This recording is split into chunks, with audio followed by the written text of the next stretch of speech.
이제 지난주에 이어서 죽은 자의 부활 2를 할 텐데요. 오늘의 이거를 이해하려면은 여러분이 전이해가 있어야 됩니다. 그 전이해가 뭐냐면, 여러분이 예수님이 십자가 못 박혀 죽으셨죠? 신이 죽었습니까? 인간이 죽었습니까? 잘 생각해서요. 이것 때문에 이제 이 여러 가지 신학이 형성이 되어집니다. 그래서 하나님도 함께 십자가 못 박혀서 같이 고난을 당하셨다. 그 고통을 함께 나누셨다. 그렇게 이제 해석을 하는 사람은 요즘이 잘 아는 여러분 몰트만의 십자가에 달리신 하나님이 바로 그거예요. 예수님 하나님도 같이 고통을 당하셨다. 인간만 당한 거냐? 하나님도 같이 당한 거냐? 아니다. 신이 죽었다 거기서. 그래서 고테스토트 테올로기, 신의 죽음의 신학을 얘기도 하고 있죠. 그러면 이제 전통적으로 이제 우리 기독교에서는 451년에 소위 칼케톤 신조라는 게 있습니다. 그러니까 이 기독교인들이 이단이냐 아니냐를 정죄하는 것은 이 두 가지 신조를 받아들이느냐 안 받아들이느냐에 따라서 정죄합니다. 무슨 뭐 교주가 돈을 많이 횡령했니 뭐 그런 식으로 해서 뭐 이단 논쟁하는 게 아니라 순수 신학적으로는 이 세 개의 신조를 거부하느냐 받아들이느냐에 따라서 이단이냐 아니냐를 하는데, 하나는 사도신경, 그 다음에 두 번째는 아타나시오 신교, 이거는 3일, 그 다음에 칼케톤 신조입니다. 칼케톤 신조는 이제 여러분이 잘 아는 대로 451년, AD 451년에 그 결론은 뭐냐? 예수는 참신이며 참 인간이다. 그거죠. 그러면 십자가에 못 박히실 때에 신도 함께 죽었느냐, 인간만 죽었느냐. 이제 이런 논쟁이 벌어질 수밖에 없죠. 그죠? 그거를 알아야 오늘 여기 있는 것을 정확하게 이해할 수가 있습니다. 왜냐하면, 오늘 이제 우리 학교에서 세미나 하다가, 이제 자연계시에 대한 문제가 논의가 됐었어요. 그래서 자연계시를 주장하게 되면 내가 농담삼아 말씀을, 여러분 신학 공부할 필요가 없다고, 여러분 다 목 자르는 신학을 한다고. 왜 목 자르는 신학을 하냐? 자연계시를 한다면 설교 들을 필요도 없고 자연을 보고서 자기가 신을 알 수 있잖아요. 그렇잖아요. 그런데 신학생이 자연계시를 열심히 주장을 해요. 그래서 너 그럼 네 목 달려고 하는구나. 그래 농담삼아 그런 얘기했습니다. 그러면 교회 설교도 필요 없어요. 우리가 하나님의 말씀을 듣고 그 말씀을 통해서 성령의 내적 증언에서 하나님 인식하고 그러는 거지, 자연을 보고 하나님을 안다. 아니, 그러면 모두가 가서 자연 속에 산 속에 가서 하나님 알지, 못해 교회 와서 예배를 드리고 설교를 들어? 그래서 물어봤어요. 그 솔직한 얘기로, 그 다음에 개인적으로. 그러면 지금 그 홍길동이라는 학우가 있어요. 홍길동 학우에게 물었어요. 학우는 그리스도인이 된 게 자연 보고 하나님 그리스도인이 됐어? 아니면 전도받아서 그리스도인이 됐어? 그렇게 물어봤어요. 근데 전도받았대. 그러면 자연을 보고 자연스럽게 예수 그리스도인이 될 수 있는 사람이, 크리스천이 될 수 있는 사람이 있겠냐 물어봤어요. 있어요 없어요? 없습니다. 그런데 왜 자연계시를 주장하는 사람들이 목사들이 이렇게 많으냐? 그리고 자연계시를 인정하는 것이 마치 이 학문적으로 그 앞서간 것처럼 착각을 하고 있어요. 네. 자연계시가 설 수 있는 자리는 없어요. 그러면 이제 사람들이 늘 항상 뭐냐면 로마서 1장 19절에서 20절, 하나님 만물 가운데 하나님이 신성이 깃들었다. 그러면 그 뭐는 만물 가운데 신성이 깃들었다 그러면 그게 뭐야? 만물 속에 신성이 들었다면 이게 범신론이에요. 그럼 사도 바울이 범신론을 거기서 얘기하려고 했느냐? 그거 아니거든요. 뒤에 읽어보세요. 범신론을 얘기하려고 앞에다가 놓구나. 그럼 범신론을 얘기할 것 같으면 왜 예수 그리스도에 대한 십자가의 부활을 얘기하고, 죽음과 부활을 얘기하고 사도 바울이 그것 때문에 쫓겨다니고 그런데, 이런 현상은 뭐를 얘기하냐면, 우리가 신학을 하고 성경을 본다고 하면서도 성경에 있는 얘기를 그대로 들지 않고 지 생각은 안 버리는 거예요. 여전히.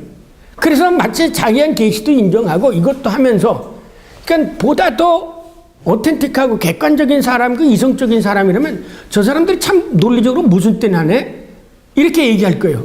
어떻게 자연 계시를 얘기하면서 예수 그리스도를 통한 계시? 그러니까 파울 아우타우스가 이것은 일반 계시도뿐만 아니라 자연 계시, 특수 계시도 이렇게 또 엮어간다고요. 그럼 일반 계시를 통해서 아는 게 뭐야? 자연이 창조된 이후에 지금까지 변화가 된 적이 있어요? 태양이 지구를 태양이 그 지구에게 도는 우리가 지구가 태양을 도는데 옛날에는 12바퀴 돌다가 오늘은 2바퀴 돌고 3바퀴 돌고 그렇게 한 적이 있어요? 정확하게 오잖아요.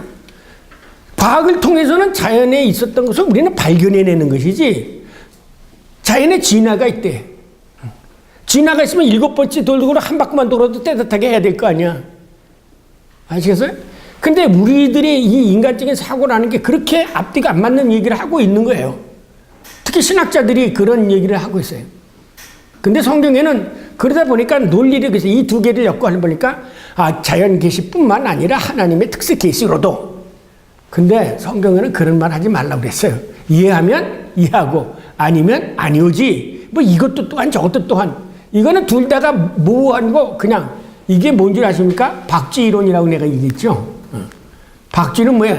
박쥐가 새예요? 짐승이에요? 여기 갔다 저리 갔다 하는 거죠. 그래서 여러분이 이거를 정확하게 예수가 참 신이고 참 인간이라는 게 뭐냐라는 거예요. 자, 그것을 유기적으로 이해할 수 있는 성경 구절이 있어요. 이게 로마서 7장에 대한 얘기예요. 그래서 여러분 그 저희 유튜브에서 나가는 가운데 칼바르트 로마서 강의 있잖아요. 그거 꼭 한번 보세요. 1장서부터 쭉 한번 보시고. 예. 로마서 7장에서 거기 가게 되면 여러분이 잘 알지만 사도 바울이 깨달은 게 뭐예요? 내 안에 내가 한 법을 깨달았다. 한 법을 깨달았는데 무슨 법을 깨달았어? 뭘 알았다는 거예요? 내 안에 악이 함께 있다라는 거예요. 선을 행하고자 하는데 악이 같이 있다라는 거예요. 예? 자, 이거를 다르게 밖에 보면은 내가 성령의 인도함을 받을 때도 있고, 그렇죠? 또 악한 것에 인도함을 받을 때도 있다, 이게. 요거에 이제 요즘 얘기하게 되어지면 어떤 현상이 생기냐면 이게 바로 다중인격자라는 거예요, 다중인격자. 어느 때는 이런 인격으로, 어느 때는 저런 인격으로. 네. 이 두 개의 인격이 같이 작용을 하고 있다는 거예요. 전에도 얘기했지만 우리는 이 악한 영에 사로잡힐 수도 있고 선한 영에 사로잡힐 수 있다. 이거를 가지고 논쟁을 벌린 사람이 누구냐면 루터하고 에라스무스예요. 그래서 이거가 끝나면 꼭 이 루터가 자기가 가장 아낀 책이 이 데스에르브 아르비트리온인데 속박된 의지론인데 이 자유의지냐 이거 대학 학생들 가운데서 논의가 많죠. 자유의지냐 뭐 구속되냐 그러니까 구원을 받는 것도 내가 해야 되느냐 믿음이 수동적이냐 이런 거 가지고 논의가 되는데 이거에 대한 근본적인 토론이 어디서 이루어졌느냐면 마틴 루터의 데스에르브 아르비트리오라는 책에서 있어요. 이게 신학적으로 굉장히 왜냐하면 오늘을 이해하는 데 있어서 뭐냐면 예수님은 우리가 전 시간에 영혼육 3분법이 있잖아요. 이 인간을 구성하는데 히브리적인 것은 3분법이고 헬라적인 것은 2분법인데 사람이 죽었다고 하는 건 영혼육이 같이 다 죽은 거예요. 그러면 예수님이 죽었으면 육과 영혼만 죽고 영혼 살아있고 몸만 죽었을까요? 예수님도 영혼육이 다 같이 죽은 거예요. 그렇다면 예수님이 영혼육이 같이 죽었다고 하면 문제가 생기잖아요. 예수가 하나님의 아들인데 신이 죽을 수 있느냐 이런 얘기가 될 거 아닙니까? 그렇지 않아요? 그런 질문이 생기지 않습니까? 그런 질문을 오늘 해결해 가고 가야 돼요. 그래서 오늘 논의되어질 거는 그 질문이 해결돼야 돼요. 그래서 그 다음에 또 한 가지 뭐냐. 우리가 부활을 한다면 영만 부활한다면 뭐예요? 이건 영혼분별설이에요. 몸과 육이 같이 부활을 해야 이게 기독교의 부활이잖아요. 그러니까 이것을 총체적으로 해석하느냐 아니면 이걸 나눠놓고 생각한다면 우리들 머릿속에는 실질적으로 부활이라고 하면은 몸은 생각하지 않고 그러다 보니까 어떻게 생각하냐면 우리 엄마 돌아가셨는데 어디가 계셔요? 그런 생각이 하는 거예요. 영혼이 떠도는 것처럼 그렇게 생각한다고요. 네. 그리고 또 한 가지 뭐냐면 그럼 우리가 죽은 다음에 어디로 갔느냐 뭐 이런 소리를 띄고 네. 연옥설도 생기고 다 이런 것이 왜 문제가 생기냐면 사람이 죽은 것은 어떤 것이 뭐가 죽는 영혼육이 죽는 거냐 아니면 영만 이런 그러면 산다면 혼만 사느냐 다른 것을 하냐 육체성은 뭐냐, 이게 부활의 육체성에 대한 문제가 논의가 되어진다는 거죠. 예. 그래서 오늘은 요 문제를 정리해 나가고 하고요. 오늘도 여기가 되어지는 영혼육이 같이 죽고 영혼육이 같이 산단 말이죠. 그런 근거가 어디 있느냐? 이제 오늘은 그것만 말씀을 드리겠어요. 그 다음에 이 다음에 시간의 차원에 대한 문제는 다음 시간에 넘어갈지 아니면 시간이 될지 안 될지 모르겠어요. 자, 읽어가면서. 자, 첫 번째. 몸은 죽여도 영혼은 능히 죽이지 못하는 자를 두려워하지 말고 오직 몸과 영혼을 능히 지옥에 멸할 수 있는 일을 두려워하라. 그러니까 이것은 성경은 전인의 죽음, 전인의 부활을 얘기한답니다. 자, 앞절에서 우리는 그리스도의 죽음은 오직 생물학적 죽음, 곧 육의 죽음만이 아니라 영혼 육, 전인의 죽음이라는 것을 인지하였다. 그리고 이러한 죽음 위에는 플라톤의 영혼 불면설 혹은 영혼의 윤회설과 다르다는 것도 확인하였다. 그렇다면 논리적으로 예수 그리스도의 부활, 그의 부활을 믿는 우리 그리스도인들의 부활도 역시 영혼육 전인의 부활인 것이 분명하다. 이 점을 우리는 우선 먼저 예수의 부활에 관한 성경 증언을 검토해 봄으로써 확인할 수 있다. 십자가에 죽은 예수 그리스도의 부활 소식을 접한 그의 제자 도마는 내가 그의 손에 못자국을 보며 내 손가락을 그 못자국에 넣으며 내 손을 그 옆구리에 넣어보지 않고는 믿지 아니하겠노라 라고 확언합니다. 그런 후 8회가 지나서 제자들이 다시 집안에 있을 때 부활하신 예수님께서 다시 나타나셔서 도마에게 이르시되 내 손가락을 이리 내밀어 내 손을 보고 내 손을 내밀어 내 옆구리에 넣어보라. 그리하여 믿음 없는 자가 되지 말고 믿는 자가 되라. 그러자 도마가 나의 주님이시요 나의 하나님이십니다 라고 고백합니다. 이 도마의 고백은 기독교 역사상 가장 위대한 고백이죠. 베드로는 주는 그리스도의 살아계신 하나님의 아들일로 고백했는데 도마는 예수를 하나님으로 고백한 겁니다. 이 주라는 거나 아도나이나 하나님이나 똑같은 의미니까 나의 하나님이라고 고백한 거죠. 그리고 누가복음에 의하면 부활하신 주님은 엠마오로 가던 제자들과 함께 음식을 잡수셨습니다. 그 부활하신 주님이 11 제자들에게 나타나셨을 때 제자들이 무서워서 부활하신 예수님을 아직도 영을 보는 것 같이 거기 프노이마 테오레인, 그게 뭐냐면 테오레인이라는 건 본다는 뜻이에요. 그래서 우리 아까 학생들하고도 얘기했지만 이 테오레인이라는 거하고 아포칼립스라는 말하고는 틀리는 거죠. 아포칼립스라는 것은 계시어 묵시이고 테오레인이라는 것은 나타나다, 안샹, 직관하다 그런 뜻이에요. 그러니까 영인 것으로 봤다 이게죠. 생각하지만 예수님께서 이르시되 어찌하여 두려워하며 어찌하여 마음에 의심하느냐. 내 손과 발을 보고 내 손과 말을 보고 나인 줄 알라. 또 나를 만져보라. 이제 문제. 영은 살과 뼈가 없으되 너의 보는 바와 같이 나는 있느니라. 이 말은 뭐냐면 예수님은 영으로 부활한 게 아니에요. 영혼 육으로 부활한 거예요. 전인적으로. 그래도 제자들이 계속해서 무서워하고 의심하자 예수님께서 다 알고 계시죠. 여기 뭐 먹을 거 없느냐? 이렇게 물으신 다음에 구운 생선 한 통막을 드리니 받으사 그 앞에서 잡수셨다. 이렇게 기록하고 있습니다. 이러한 증언에 의하면 예수님의 육신이 다시 살아나신 것이 분명한 것입니다. 예수님이 육으로만 부활하신 것이 아니라 그분은 푸시케. 자, 여러분 이 푸시케라는 거 하는 말은 헬라에서는 이 푸시케를 영혼으로 번역을 해요. 영혼으로.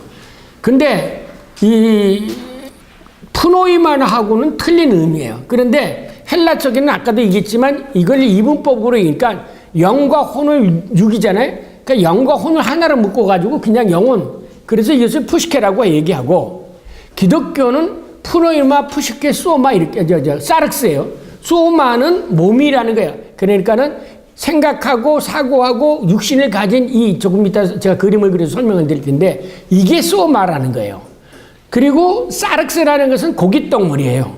그는 예를 들면 전에도 있지만 이 집을 지어놓잖아요. 그 집이야 집. 이거는 몸과 같은 거예요. 그런데 거기다가 뭐가 붙들어가? 여긴 사르스 고기 덩어리가 붙들어온 거예요. 아시겠어요? 그러니까 인간이라고 하는 것 안에 사르스 고기 덩어리가 채워지면 거. 근데 히브리의 거는 생각이 어디 있다고요? 머리에 있는 게 아니라 랩에 심장에 있다고 그랬죠. 그러니까 이것도 다 거기에 속한 거죠. 여기라는 이 몸에다가 뭐가 들어갔느냐? 영이 들어간, 루하가 들어가는 거예요. 프노이마가. 그래서 인간이 되어지는 거거든요. 그러니까 이 푸시케도 죽어요. 죽으면 정신도 없어지는 거예요. 예. 그러니까 나이가 들어가면 우리 피부가 이 세포가 죽어가듯이 우리 정신도 죽어가요. 예. 그래서 뇌가 죽어간다고 그러잖아요. 이게 생각이 사고가 없어지고 어쨌든 정신도 죽어가요. 마음도 죽어가고 그 근거로 부활하신 예수님께서 엠마오로 가는 제자들에게 그들과 함께 동행하시며 그들에게 성경을 풀어주셔요. 이거는 뭐냐면 부활하신 분이 이성적인 활동을 했다는 거예요.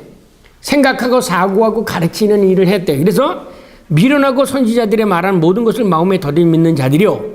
그리스도가 이러한 고난을 받고 자기 영광에 들어갈 것이 아니하시고 이에 모세의 모든 선지자의 글로 시작해서 모든 성경에 쓴 바 자기에 관한 것을 자세히 설명해 주셨다. 네. 그러니까 부활하신 예수님의 이성적인 활동이 계속되어졌다는 거죠. 네. 뿐만 아니라 11제자들에게 다시 나타났을 때도 그들의 마음을 열어 성경을 깨닫게 하시고 또 이르시되 이같이 그리스도가 고난을 받고 제3일에 죽은 자 가운데서 살아날 것과 또 그의 이름으로 죄사함을 받게 하는 회개가 예루살렘에서 시작하여 모든 족속에 전파될 것을 기록되었으니 너는 가서 이거 증언하라 말이야. 하고서 제자들에게 그 선교까지 명하십니다. 이러한 사건은 예수님의 이성, 곧 혼이 부활하지 않으셨으면 일어날 수 없는 사건입니다. 따라서 이러한 증언에 의하면 부활하신 예수님의 이성 혹은 정신이 또한 다시 부활하셨다라고 말할 수가 있습니다. 거기 각주 1번을 보시면 영혼으로 번역된 히라보, 푸시케 혹은 젤레는 외적 혹은 지상적 생명 혹은 정신이라는 의미를 갖습니다. 그거 근거 창세기 9장 4절 찾아보시고요.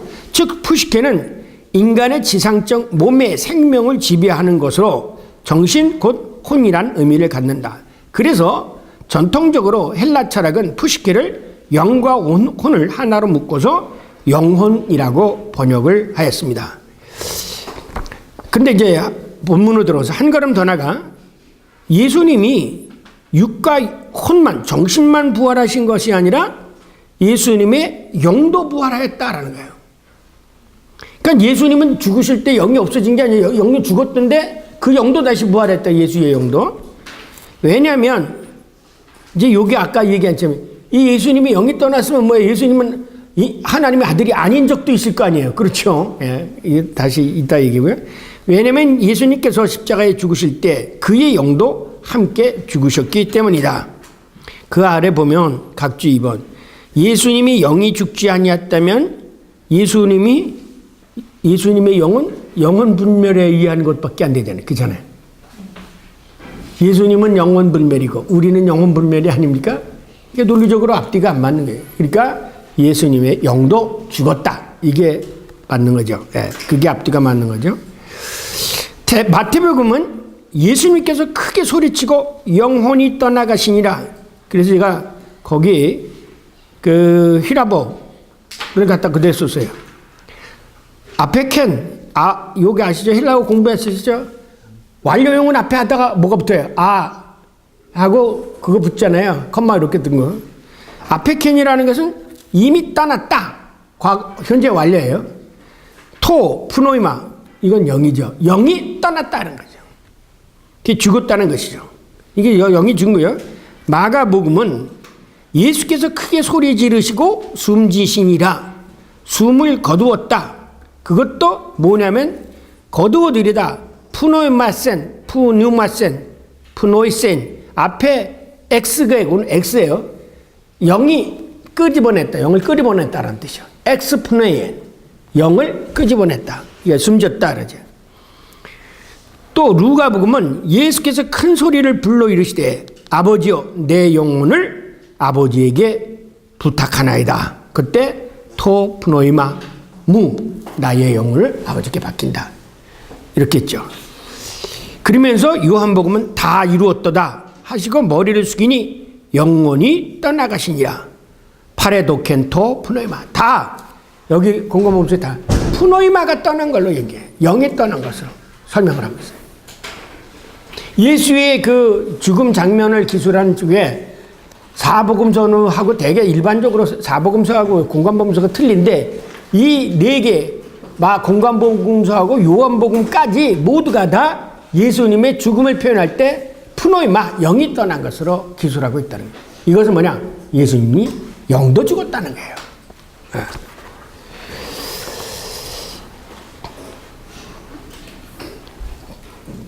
거기 각주 3번에 보면은 엑센페뇨센 그거는 엑스푸네오의 아우리스트. 아우리스트는 뭐예요? 단순가고. 단순가고는 뭐냐면 한 번 일어나고 더 이상 일어나지 않은 게 단순가고죠. 이것이 임퍼펙트하고 단순가고하고 같이요, 여러분요. 임퍼펙트는 과거형은 과거에 일어나서 앞으로도 일어날 수 있는 사건이고요. 아우리스트형은 뭐냐면 과거에 한 번 딱 끝나고 끝나버린 거, 더 이상 일어나지 않는 사건이에요. 그러니까 이것은 뭐냐면 그거의 아우리스트형이라는 것은 영이 떠나고 버리고 더 이상 오지 않았다는 거예요. 그 말을 의미하는 거예요. 그 원어상 오늘 살펴보면 그렇게 됩니다. 각주 3번이 됩니다. 자, 이와 같이 공관복음서와 사복음서가 예수께서 영이 떠난 것으로 곧 영도 죽은 것으로 보고하고 있습니다. 거기 각주 안에면 페리도케라는 것은 파라디도세이, 디도미의 아우리스타, 전부 아우리스트형을 쓰고 있어요. 네. 징벌을 명령하는 행위로다. 즉 영의 죽음의 징벌을 내렸다. 영의 죽음의 징벌이 내려졌다라는 뜻입니다. 유명한 아돌프 슐라토의 번역입니다. 이상 살펴본 바와 같이 예수 그리스도도 전인 곧 영혼 육이 십자가에 못 박혀 죽으셨고 그리고 동시에 전인 곧 영혼 육이 다시 일으켜 세움을 받았다. 그래서 제가 일으켜 세움을 받았다는 말을 이렇게 썼는데 우리가 일반적으로 부활이라는 말을 쓰잖아요. 이 부활이라는 거하고 일으켜 세움을 받았다는 거하고는 더 정확하게 얘기하면 일으켜 세움을 받았다는 게 정확한 거예요. 왜냐하면 부활이라는 말은 스스로 자기가 살아나는 그런 어떤 자동사적인 의미, 뉘앙스상 자동사적인 의미가 있고 이 일으켜 세움을 받았다는 것은 하나님에 의해서 혹은 성령에 의해서 일으켜 세움을 받는 것에서 수동적인 의미를 가지게 되어져요. 그래서 우리가 부활하는 게 아니라 우리도 일으켜 세움을 받는 거예요. 네. 그런 의미에서 제가 여기 일으켜 세움을 받다. 독일어로서는 아우프에어스테웅이라는 단어와 아우프에어베켄이라는 단어를 쓰는데 아우프에어베켄이라는 의미를 더 많이 쓰죠. 자동사적인 의미로. 네. 자, 일으켜 세움을 받았다. 즉 예수의 영혼 육이 하나님의 성령에 의해서 일으켜 세움을 받은 것이다. 그래서 사도행전은 예수님을 하나님이 살리셨다. 그렇게 해서 살리셨다. 번역은 살리셨다라고 얘기하는데 내용상은 일으키셨다. 이렇게 되죠. 일으켜 세우셨다. 이 밖에 여러 곳에서 아네스테센이라는 단어가 많이 나오는데 제가 여기서 다는 안 썼습니다만 굉장히 많은 곳에서 일으켜 세움을 받았다라는 말을 써요. 예. 그리고 다른 곳에서도 하나님께서 죽은 자 가운데서 그를 살리셨다. 이게 더 이제 능동적이에요. 에게이렌. 일으켜. 너 손을 잡고 끌어내. 하는 에게이렌이죠. 이것도 앞에 아우리스트형으로 되어져 있습니다. 우리가 이 일의 증인이다. 예. 사도행전 3장 5장 3장 많이 있습니다. 사도행전은 단호하게 하나님이 죽은 자 가운데서 그를 살리셨다. 이렇게 세우셨다. 사도행전 13장 30절 증언하고 있습니다. 한마디로 말해서 예수의 영혼 육이 하나님의 성령에 의해서 일으켜 세움을 받았다.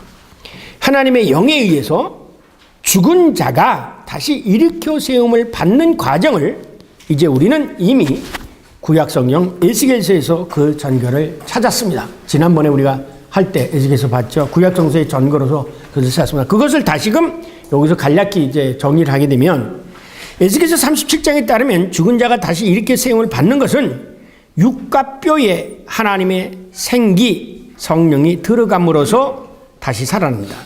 처음에는 뼈와 뼈의 생기가 들어가고 그 다음엔 뼈로 형성된 인간이라는 몸에 여기서 이제 여러분의 몸이라는 걸 알아요.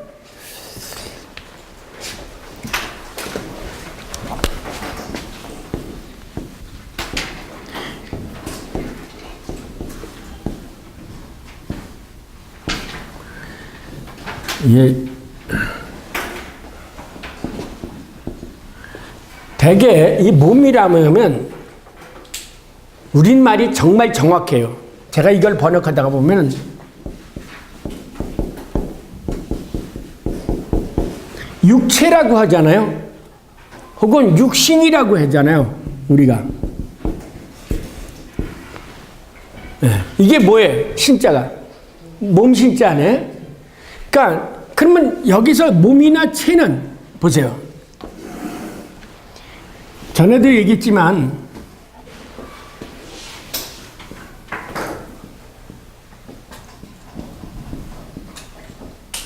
대개 이거는 무슨 체일까요? 여러분 보시기에 제가 그림을 못 그려서 그래요. 여러분이 그 자연사 박물관에 가면 그 디노사우리아 공룡 있잖아요. 그러면 공룡을 보면 뭐가 남아 있습니까? 뼈다귀만 남아 있죠. 예. 그 정형외과가 가보니까요, 사람 몸을 가지고 뼈다귀만 남아 있다고요. 이게 체예요, 체. 예. 그게 체라는 거예요. 그러니까 우리를 그리면 이렇게 이제 해골이 이렇게 있고 이렇게 돼 있을 거 아니에요. 다리가 이렇게 돼 있고. 그걸 생각을 해보세요. 정형외과 의사 선생님 앞에 가면은 사람 몸체 다 있잖아요. 엉덩이 뼈고 골반뼈 있고. 그것이 체예요. 이것이 신이에요. 거기에 뭐가 채워졌어? 살이 채워졌어요. 이게 몸이에요. 아시겠어요? 그러니까 육의 몸이라는 것은 이렇게 되어진 거예요. 근데 여기에 뭐가 들어가요? 생기가 들어가요. 그래서 살아있는 몸이 되어지는 거예요. 움직이고 뭐하는 몸이 되어지는 거예요. 그러니까 이게 창조 때하고 똑같은 거예요. 맨 처음에는 여기 골격이라는 것이 있는데 창세기 1장의 인간 창조에 대해서는 골격에 대한 얘기가 없고 그냥 흙으로 그걸 만들었는데 에스겔서에서의 부활의 모습은 뭐가 나오냐면 뼈다귀가 나오죠. 골격이라는 게 말이 나옵니다. 거기에. 그게 체라는 게 나타나요. 그 체에 뭐가 생겨죠? 살이 붙이고 힘줄이 생겨요. 그런 다음에 그래도 안 살아나잖아요. 맨 나중에 뭐가 드러나니까 살아나? 생기가 드러나니까 살아요. 그러니까 거기서도 뭐냐면 인간을 형성하는 게 체 안에 육이 살로 채워지고 거기에 성령이 들어간다는 거죠. 자, 그거를 보면 이제 그걸 생각해 보세요. 에스겔서 37장에 보면 죽은 자가 다시 일어나는 건 육과 뼈로 형성된 생기가 들어가 다시 살아난다. 처음에는 뼈에 생기가 거든. 그 다음엔 뼈로 형성된 인간이라는 몸에 채워진 육신, 힘줄, 살, 가죽에 생기가 들어가고 죽은 자가 다시 살아난다. 이것은 최초 인간 아담이 창조될 때와 유비적으로 일치한다. 즉 먼저 인간이라는 골격을 만들어지고 그 골격 형상에 그 골격에 이게 체예요. 한문말로 쓰면 육체, 한문으로 몸체를 쓰세요. 흙이 채워짐으로써 인간이라는 형체를 가진 몸이 만들어지고 그 다음에 이 몸은 순수 우리나라 말이에요. 몸이라는 게. 아시겠어요? 육체나 신체라는 한문이고 우리나라 순수 말하는 몸이에요. 예. 예. 그것이 쏘 말하는 거죠. 그 다음에 하나님께서 생기를 부어놓음으로써 인간이라는 살아있는 생명체가 된 것 같다. 이와 같이 죽은 자를 다시 살아나게 하는 과정에 따르면 영혼, 그죠? 육과 혼, 정신은 생기가 들어감으로써 죽은 것이 비로소 다시 살아난다. 그래서 예수님도 살리는 것은 영이니 육은 무익한 것이다 그랬어요. 그러면 뭐가 살려요? 영이 살리는 거예요. 영이. 성령이 우리를 살리는 거예요. 죽은 자를 살리는 건 모두 에스겔 골짜기에 있는 거예요. 그래서 죽은 자를 살리실 때 베드로나 누가 살 때까지 코에다 놓고 인공호흡 하잖아요. 인공호흡도 호흡을 집어넣어서 하는 거 아니에요, 그죠? 거기다가 무슨 영양제 집어넣어 가지고 사는 게 아니에요. 호흡해서 사는 거예요, 생기. 우리가 이 숨이라는 건 굉장히 중요한 거예요. 그래서 사도 바울도 영은 살리는 것이다. 그 영이 살리는 거다. 그 영을 뭘로 표현했어요? 성경에서? 예? 영을 뭘로 비유했어요? 바람. 그렇죠. 성령이 뭐냐 그러니까 예수님이 바람이 어디서 와서 어디로 가는 게 바람 뭐야? 우리로 얘기하면 숨이에요. 호흡. 예. 그러므로 예수의 부활을 믿는 그리스도인의 부활도 비록 전인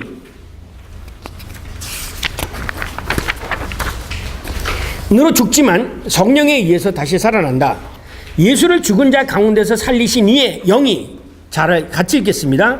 예수를 죽은 자 가운데서 살리신 이의 영이 너희 안에 거하시면 그리스도 예수를 죽은 자 가운데서 살리신 이가 너희 안에 거하시는 그 영으로 말미암아 너의 죽을 몸도 살리시니라. 믿습니까? 예.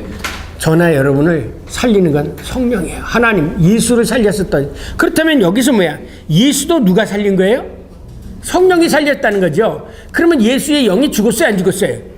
죽은 거죠. 예.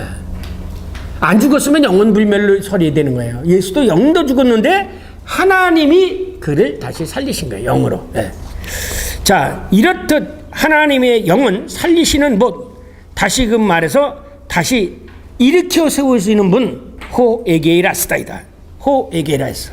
그래서 사도 바울은 그리스도인의 부활을 혼내 몸으로 심고, 육의 몸으로 심고, 소마 푸시키콘, 습고 신령함만, 소마 프노이마티콘으로 다시 살아난 것이라고 증언하였습니다. 이런 근거에서 그는 혼의 몸, 곧 육의 몸이 있은즉 영의 몸도 있다라고 선포합니다. 왜냐하면 혼의 몸은 육의 지배를 받기 때문에. 여기서 알아요. 그럼 영의 몸이 뭐냐? 이렇게 질문하는 사람이 있어요. 영의 몸이 뭐냐라고 하는 질문하는 사람이 있는데, 그 영의 몸이라는 거는 영에 의해서 몸이 지배를 받느냐, 아니면 다른 육적인 인간의 욕망과 아까 죄가 우리 가운데 있죠. 아까 로마서 7장 그것에 의해서 지배를 받느냐에 따라서 육의 몸과 영의 몸이 다른 거예요. 아시겠어요? 우리가 아까도 했지만 악한 영에 사로잡히게 되어지면 우리들에게 나오는 것은 모두가 다 죄악적인 거예요. 그래서 성령의 열매는 뭐예요? 사랑, 희락, 화평, 온유, 절제고, 육신의 열매는 뭐예요? 시기, 질투, 분쟁, 이런 거 아닙니까? 그래서 육이 우리를 지배하게 되어지면 안에서 나오는 건 전부 시기, 질투, 분쟁, 음욕, 음란 빼고 성령에 의해서 지배를 받게 되어지면 우리는 사랑과 희락과 화평과 온유와 절제와 이런 것이 생기는 거예요. 뭐가 우리를 지배해? 아까 우리가 7장에 읽었죠. 내가 한 법을 깨달으니 내가 선을 행하고자 하는 성령의 지배를 받을 수 있고, 또한 뭐야? 악한 것에도 의해서 지배를 받을 수가 있다 이거야. 육신은 뭐에 의해 지배를 받으면 이 영에 의해서 지배를 받는다. 그러면 죽은 것도 이 영이 들어가면 살아난다는 거죠. 예. 그러면 영이 없는 거는 뭐가 됐어요? 죽은 것이나 다름없죠. 그래서 예수님이 사대에게 얘기한 것처럼 죽은 자는 죽은 자라고 장석해 하고 너는 나를 따르라 그러는 거예요. 이미 영이 없는 거. 그리고 반대로 어떻게 하면 내가 영생을 얻을까 하니까 니고데모에게 뭐라고 해서 네가 성령으로 거듭나야 된다고 얘기한 거예요. 이렇게 성경에서는 이 영은 살리는 거고 육은 죽이는 거예요. 우리가 지금 영의 지배를 받느냐 아니면 육신의 지배를 받느냐라는 거죠. 우리가 부활하게 되어지면 완전히 이 영에 의해 지배를 받기 때문이에요. 우리가 살아있을 동안에는 이게 왔다 갔다 하죠. 때로는 성령에 의해서 지배를 받고, 때로는 내 안에 악한 것이 같이 있어서 그게 의해 지배를 받고, 그래 죄를 짓고 또 회개하고 막 이런 생활을 끊임없이 하자. 그러나 완전히 우리가 영육이 다시 죽고 다시 부활할 때는, 다시 이렇게 세움을 받을 때는 온전히 영에 의해서 지배를 받게 되어진 거죠. 예를 들면 우리가 부활해서도 죄를 짓게 되어진다면 그게 뭐예요? 아무 소용이 없는 거 아니에요. 자, 여기서 그래서 몸이란, 왜냐하면 육의 몸은 혼의 지배를 받기 때문에 썩을 것이고 영의 몸은 생명의 영, 곧 성령에 의해서 지배를 받기 때문에 썩지 아니할 것이다. 그렇게 써요. 그 6절에 보면은 아까도 했지만 그 각주에 히브리인의 인간에 의하면 사고하고 생각하는 심장은 육에 속한 것이기에 육의 몸이라고 혼의 몸이라고 하지 않고 육의 몸이라고 번역한 것도 그 나름대로 일리가 있다. 그래서 본론 원문으로 돌아서 그래서 사도 바울은 그리스도인의 부활을 썩을 것으로 심고 썩지 아니할 것으로 다시 살아난다 이렇게 말한 것입니다. 썩을 것은 뭐야? 우리의 육신의 지배를 받고 있을 때 이것은 썩을 거야. 썩지 아니할 것은 영의 지배. 왜? 영은 생명의 영이니까 생명의 영의 지배를 받기 때문에 우리는 썩을 것이 아니게 됩니다. 이상 살펴본 같이 성경은 전인의 죽음에 상응해 영혼 육의 전인의 부활을 정했다. 그리스도의 부활은 영은 죽지 않고 육혼만 죽었다가 죽지 않은 영에 의해서 다시 일으켜 세움받는 것이 아니다. 죽은 자의 부활은 전인이 죽었다가 하나님의 영에서 전인이 새롭게 다시 태어나는 것이다. 그래서 부활을 새 창조라고 얘기합니다. 이러한 부활의 몸을 사도 바울은 영의 몸이라 명명한다. 이는 육혼의 몸이 하나님의 영에 의해서 완전히 정복되어 그 몸이 새로운 소재이제로 변한다. 예제와 있으면 여러분이 이제 이게 왜 안 되면 우리가 지금 이렇게 부활하게 되면 이 육신이 그대로 되어지는 줄 아는데 그게 아니에요. 새로운 창조는 하나님이 새로운 소재가 된다 이게. 그러니까 모양과 이런 거는 다 똑같이라도 예를 들면 똑같은 옷이라도 요즘 불에 안 타는 소재 있잖아요. 안 붙는 그런 소재처럼 하나님이 그 새로운 창조의 몸으로 새로운 몸으로 우리들을 다시 일으킨다는 거예요. 이 죽었던 이 몸이 일어나는 게 아니라 아시겠어요? 여기 새로워지면 다른 것도 새로워져. 이게 뭐냐면 회복이라는 반복이라는 우리들의 모습이 그대로 죽었다가 이렇게 환생하는 게 아니라 아시겠어요? 환생하는 것이 아니라 전적 다른 존재로 태어나는 거예요. 영적 지배에 의해서. 그러니까 우리의 몸과 이것도 전혀 다른 생각을 가진 거예요. 예. 그래서 완전히 새로운 존재, 전적 타자가 되어지는 거예요. 바르트의 말에 의하면 전적 타자가 되어지는 거예요. 새로운 존재가 이 지상에 살았을 때와는 전혀 다른 그런 몸과 골격을 형성하게 되는 거죠. 즉 부활한 몸, 그 영의 몸은 사람의 몸, 골격과 육이라는 형태는 그대로 가지고 있지만 부활 이전에 몸에 제한되지 않는다. 그래서 부활하신 예수님은 이 지상의 물질적 공간과 역사적 시간을 초월할 수가 있었다. 이것은 우리가 지난 시간에 배운 것처럼 부활의 세계가 시공간 지평융합의 세계인 것처럼 부활한 영의 몸도 이 지상의 몸과 피 안의 몸이 연합되어진 몸이다 이거죠. 이게 중요해. 지난번에 있죠. 이 지상의 세계와 저 세상이 하나가 되어진 게 지평융합이 부활의 세계라고 했잖아요. 그러면 이 부활의 세계는 뭐야? 우리의 부활의 몸도 이 지상적인 몸과 천상적인 몸이 같이 연합되어지는 새로운 존재지, 뉴빙이지, 이 지상적인 것들이 그냥 다시 살아나는 그런 게 아니라는 거예요. 예. 그래서 제가 까만 좀 다시 말하면 지상의 몸이 피한 초월의 몸, 곧 영의 몸으로 변화되는 것이다. 그래서 이런 몸의 병령을 이제 어디서 할 수 있느냐면 변화상에서 있었다는 것을 알 수 있어요. 거기에 보면 이제 제가 읽겠습니다. 이런 몸의 변형을 사도 바울은 죽은 자들이 썩지 아니할 것으로 다시 살아나고 우리도 변화되리라. 그런데 이 변화되리라는 말 알라 그러니까 알 라게세메타 그러니까 알 모든 것이 라게소메타 변화된다. 모든 것이 앞에 있는 알은 모든 것이 알 라게세메타라는 고린도서 15장 22절의 말은 이 말은 알라소라는 미래 수동 변화될 것이다. 변화되음을 받을 것이다라는 수동 미래 수동이니까 변화됨을 받을 것이다라는 거죠. 그래서 이 알라소는 예수님께서 변화선에서 예수님이 몸이 변화된 것을 표현할 때도 이렇게 표현했다는 거죠.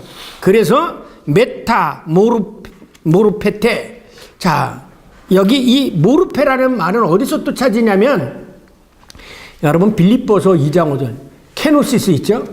본래 하나님과 동등한 모습이지만 동등된 것을 취하지 않고 종의 몸이 되어졌다고 그랬잖아요. 그런데 그때에 뭐냐면 예수님이 그 몸이 변화되었다는 것은 이 땅에 있는 그 모르페가 그 이전에 있던 메타라는 게 뭐예요? 메타피직이라는 게 뭡니까? 형이상학이죠. 형이상학이라는 건 이 세상 너머에 있는 거죠. 이 세상 너머에 있는 몸으로 변했다는 거죠. 초월의 세계의 몸으로 변했다는 게 이게 메타모르페예요. 동동된 모르페를 가졌지만 빌립보서 2장 5절 한번 찾아보세요. 예.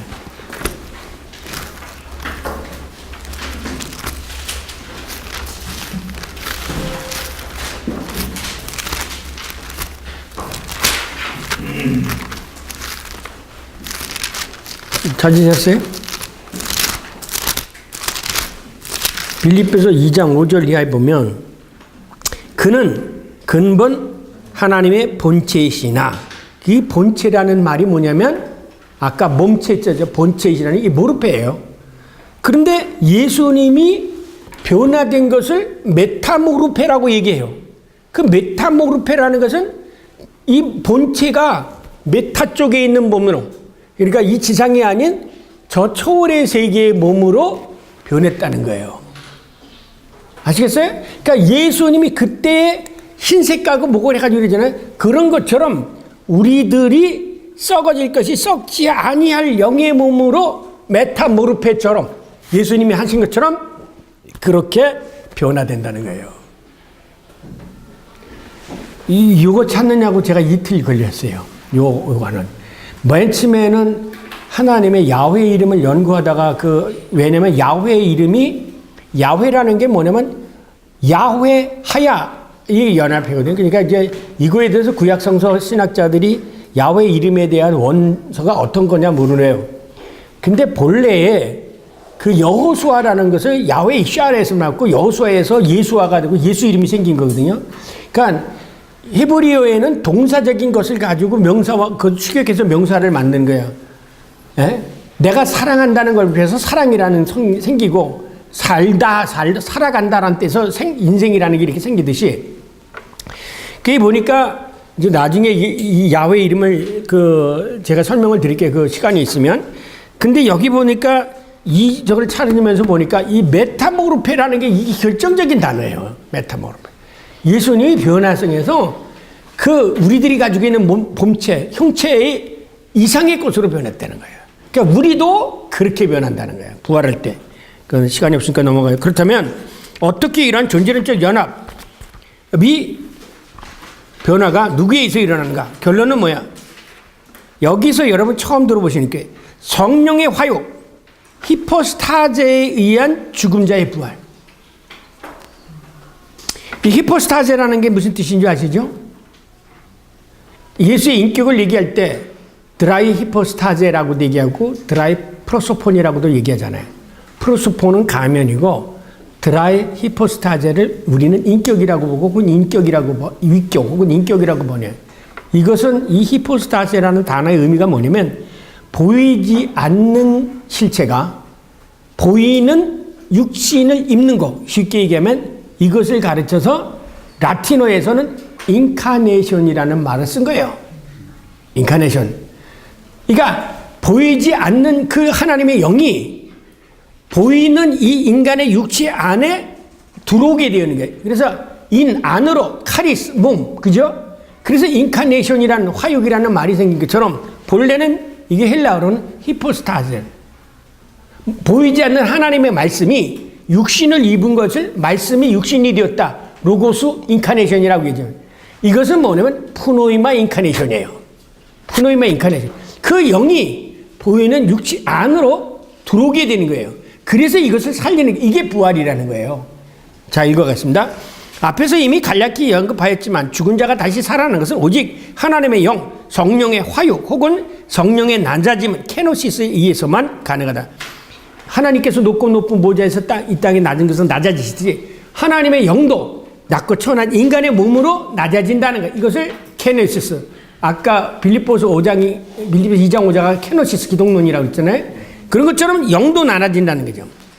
그게 열왕기상 22장 21절에서 21절에 있는 얘기가 있으니까 그건 집에 가서 찾아보시고요. 그러나 우리는 이미 인간 창조와 예수 그리스도의 탄생에서 그리고 에스겔서의 죽은 자의 부활에 대한 기사에서 하나님의 영이 인간의 몸에 들어가서 살아있는 생명체 곧 네페시하야 영이 육신을 입은 존재, 영이 육신을 입은 존재가 되는 것을 이미 인지하였다. 그러므로 시편 기자는 하나님은 죽이기도 하시며 살리기도 하신다라고 고백한다.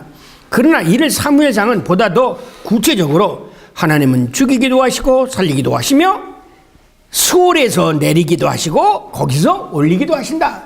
지옥에 내려가기도 하시고 거기도 올리기도 하고, 그것은 뭐냐면 죽이기도 하고 살리신다는, 하나님은 부활하게 하시고 죽이기도 한다는 거죠. 수월에서 걸어져 올리신다는 거죠. 지옥이죠, 수월이라는 것은.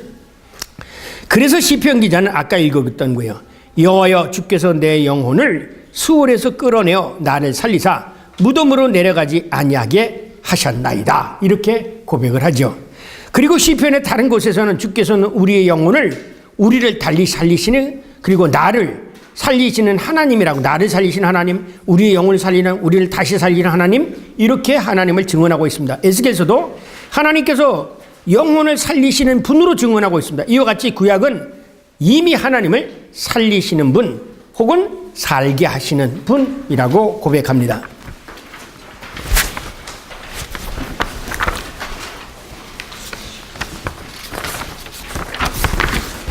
그런데 구약 성경의 증언에는 우리에게 네페시, 이 네페시에서 나오는 니슈마고요. 니슈마, 샤마임에서 난 사마이는 생명이죠. 리팔폼이에요. 생명을 들어가게 했다 주시는 분은, 곧 살리시는 분은 다름 아닌 바로 하나님의 영이 불어넣어 주시는 분, 영을 불어넣으신. 살린다는 것은 뭐냐면 구약에서는 그냥 살린다 이렇게 해도 하나님의 영을 불어넣어 주신다 이렇게 표현을 한다 이죠. 그러면 사도 바울은 그의 아들에 관하여 말하면 육신으로는 다윗의 혈통에서 나셨고 성결의 영으로는 죽은 자 가운데서 부활하사 일으켜 세움을 받으사 능력으로 하나님의 아들로 선포되었으니 곧 우리 주 예수 그리스도라고 증언합니다. 예수를 죽은 자 가운데서 살리신 영이 너희 안에 거시면, 아까도 읽었지만 예수를 죽은 자 가운데서 살리신 영이 다시 우리도 살리신다. 그래서 사도 바울은 주님을 다시 살리시는 그 예수 하나님이 예수와 함께 우리도 다시 살리사 너희와 함께 그 앞에 서게 할 줄을 안다. 고린도후서 4장 14절. 이와 같이 예수 그리스도가 성결형으로 일으켜 세움을 받은 것처럼 우리의 죽을 몸도 하나님의 성령에 의해서 일으켜 세움을 받는다. 그래서 예수께서는 나는 부활의 생명이니 나를 믿는 자는 죽어도 살겠고 무릇 살아서 나를 믿는 자는 영원히 죽지 아니하리니 이것을 네가 믿느냐라고 반문하셨습니다. 이런 점에서 예수께서 죽은 자 가운데서 다시 살아나사 일으켜 세움을 받아 잠자는 자들의 첫 열매가 되었다고 사도 바울은 증언합니다. 이 잠자는 자의 첫 열매가 되었다는 말이 무슨 뜻이냐? 예수님께서 이렇게 부활하셨듯이 우리도 예수를 믿는 사람은 예수님처럼 부활한다. 첫 열매처럼 우리도 그 다음 열매가 된다. 이런 뜻이죠. 그런데 살아났다. 그러니까 에게게르타이라는 단어는 자동사적 어감으로 스스로 살아난다는, 아까 설명했으니까 넘어가기로 하죠. 예. 일으켜 세움을 받는다라고 해서 7페이지로 넘어가겠습니다. 그러나 부활은 혹은 일으켜 세움을 받는다는 것은 근본적으로 이렇게 다시 태어난다, 다시 출생한다는 뜻이에요. 그래서 부활을 다시 일으켜 세움을 다 받는다는 의미에서 하나님의 새로운 창조, 새 창조의 사업으로 예수 그리스도의 부활을 성경 지금까지 설명한 거죠. 그러므로 결론적으로 말하면 예수 그리스도의 부활은 인간 창조의 회복이며 다시 새 창조라고 할 수 있다. 왜냐하면 최초 인간 아담의 창조와 예수 그리스도의 탄생 및 부활이 모두가 다 하나님의 영에 의해서 동일한 과정으로 실현되었기 때문이다. 인간을 창조할 때도 흙에 들어가서 뭐가 생기가 드러나고, 부활할 때도 예수 그리스도의 성령으로 다시금 부활하게 되어지고, 우리를 살릴 때도 영으로 다시 부활하게 되어지는 이 동일한 과정을 통해서 죽은 자가 다시 일어나게 되어진다는 것입니다. 첫 아담은 생명이 되었다는 것 같이 마지막 아담은 살려주는 영이 되었다라는 거죠. 그래서 그리스도의 영을 받는, 그리스도에게 임한 영을 우리가 받게 되어진 거죠. 그리고 첫 사람은 땅에서 났으니 흙에 속한 자이거니와 둘째 사람은 하늘에서 난 자다. 왜 하늘에서 난 자를 왜? 성령으로 났기 때문에. 따라서 죽은 자의 부활을 성령에 의해서 인간이 다시 새롭게 창조된 것은 의미한다. 왜냐하면 타락 후 인간에게 이미 성령이 떠났기 때문이다. 이걸 중요하세요. 창세기 6장 3절 아래 보세요. 각주 13번. 여호와께 이르시되 나의 영이 이 사람과 함께하지 아니하리니 이는 그들이 고깃덩어리가 될 뿐이야. 뭐가 없어? 영이 없어. 네. 그래서 예수님이 새 창조와 거듭남을 얘기할 때 성령을 받으라고 얘기한 거예요. 지금 여러분 우리는 해야 할 일이 있어요. 뭐냐면 성령을 받아서 성령 세례가 무슨 방언하고 그런 게 아니에요. 그거를 초월하는 겁니다. 우리가 성령으로 우리 영이 다시금 깨어나야 돼요. 영이 죽은 거예요. 그러니까 영이 활동하지 않으니까 죄악이 만연하는 거죠. 성령의 인도함을 받은다면 어떻게 했어요? 사랑과 희락과 화평과 선행과 이런 게 나오게 됐죠. 그래서 왜 기독교인들에게 저 사람이 교회 다니는 사람이 왜 저래? 그런 비난을 받는 건 뭐야? 성령의 열매가 없기 때문에 그런 거잖아요. 근데 이것이 우리나라에는 카리스마적인 운동으로 변형되고, 이 성령 운동이 카리스마 운동으로 변형된 거예요. 은사 운동으로. 방언, 이런 거로. 방언은 그는 은사예요, 은사. 진정한 의미의 카리스마, 성령 운동은 성령으로 거듭나는 운동이에요. 거듭나는. 하나님의 영이 다시금 살리는 작업인데, 지금까지 그래서 전부 목사님들이 가서 병 고치는 은사나 받으려고 하고, 방언하는 은사나 받으려고, 그거는 성령이 섬기기 위해서, 다른 사람을 섬기기 위해서 주는 은사지, 그것이 성령의 운동 아니에요. 성령으로 거듭나는 거죠. 네. 이제 바르트가 맨 나중에 뭘 주장합니까? 70세 성령 세례를 주장하게 되어진 거예요. 이게 성령 세례를 가지고 우리나라의 교계에서 한번 신학적 논쟁이 붙었죠. 네. 순복음 교회에서 성령 세례를 강조하게 되니까 이쪽은 아니다 이래가지고 좀 논의가 좀 붙었는데, 성령 세례, 그리고 성령 세례를 누가 강조했어요? 세례 요한이 강조했잖아요. 나는 물로 세례를 주시거니와 내 뒤에 오시는 분은 성령으로 너희들에게 세례를 주리라 그랬잖아요. 근데 성령 세례를 강조하는 것은 비학문적이고 비성서적인 것처럼 착각하고 있는 게 있어요. 아니요. 우리는 성령을 받아야 돼요. 죽은 자가 다시 살아나는 것도 성령으로 있는 거고, 우리가 이 세상에서 활기를 찾는 것도 성령 받는 거고요. 그래서 예수님이 내가 가는 게 오히려 더 낫다. 왜? 내가 가야 성령을 너희들에게 주겠다 그랬지 않았습니까? 제가 목소리가 높아져서 죄송합니다. 성령을 받아야 돼요. 성령에 사로잡히지 않을 때는 내 자신부터가 악한 거에 사로잡혀 있는 거예요. 아까처럼 내가 아무리 원하고 목사로서 거룩하게 살고 싶어도 안 돼요. 내 안에 뭐가 있어? 악이 같이 있다고 그랬잖아요. 로마서에. 사도 바울이 그 정도로 고백하니 그런 신앙 좋은 사람이 이게 나 같은 사람이야 더 하죠. 그죠? 네. 이게 우리가 깊이 생각해야 돼. 이 새로운 창조 인간입니다. 네. 그래서 그 파라그라프 안에 누구든지 그리스도 안에 쓰이면 새로운 피조물이라. 이전 것은 지나갔으나 보라 새 것이 되었다. 이 말은 나지어 잘해 많이 들어서 하세요. 이게 뭐냐? 그리스도 안에 있다는, 그리스도를 살리신 성령이 우리 안에 있으면 새로운 피조물이 된다는 거예요.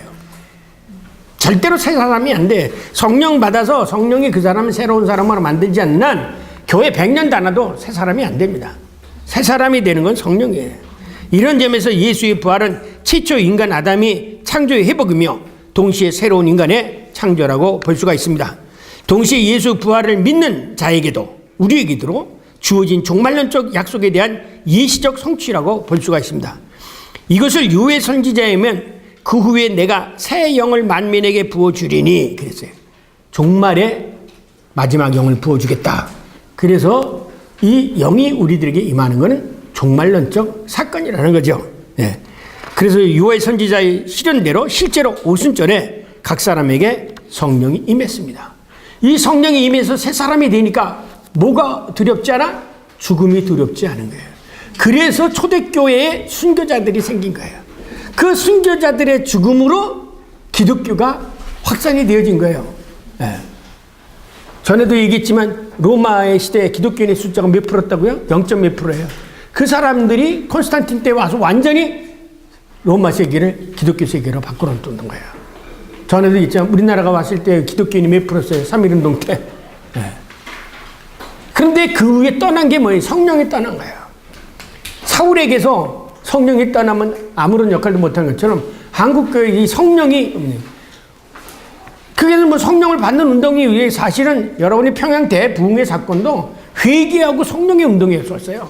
회개 운동. 성경 보고 사경회하고.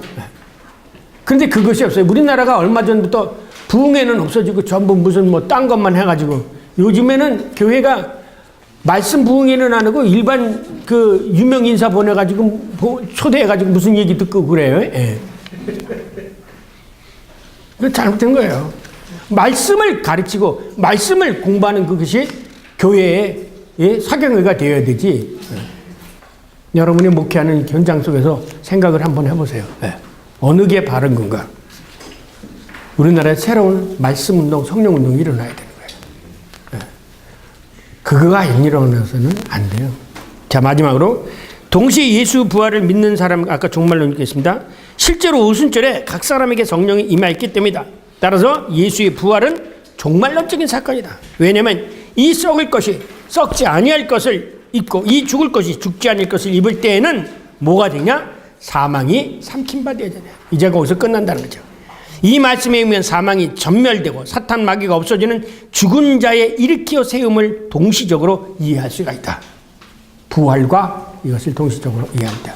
그러면 이제 여기서 질문이 생기죠. 두 번째 부활, 첫째 부활, 혹은 우리가 죽으면 곧바로 하나님의 나라 가느냐 안 가느냐 그런 질문을 말씀하실 텐데 그거는 다음 시간에 할지 안 할지 모르겠어요. 오늘 꼭 여러분이 잊지 마실 건 예수는 영혼육이 같이 죽었다.